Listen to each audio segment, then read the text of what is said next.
دەڵێ گەنجێکی هەژاری عەرەبی بەهۆی تەقواداری و بەهۆی ڕەوش بەرزیەوە دەبێتە خاوەنی ئافرەتێکی دەوڵەمەندی جوانی ڕێکوپێک و ئەمریکی. ئای سوبحان الله، بەهۆی چیەوە؟ بەهۆی خوڕەوشتی جوانەوە.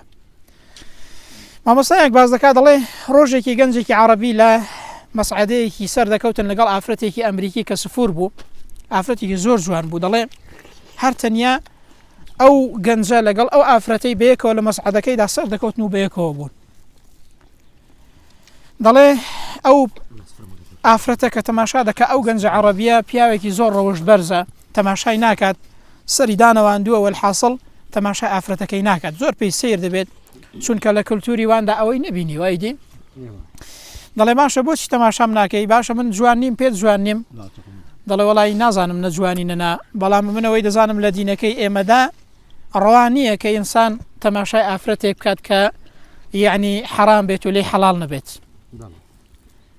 دوای ئەوەی کە قسە و گفتوگۆ دەکەن و بەیەکەوە وتوێژ دەکەن و ئافرەتەکە خوڕەوشتی ئەو گەنجەیە زۆر بەدڵ دەبێت، دەڵێ باشە ڕازی نابی بەوەی کە بمە هاوسەری تۆ و مارەم ببڕێ.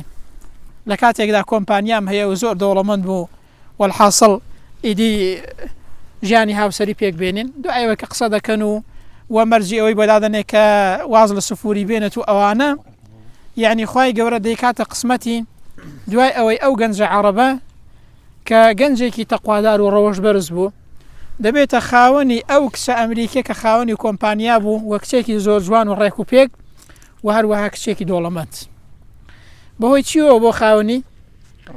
بەهۆی ڕەوش بەرزی و بەهۆی تەقواداری بوو بە خاوەنی ئەو ئافرەتە جوان و ڕێک و پێک و دۆڵەمەندەش.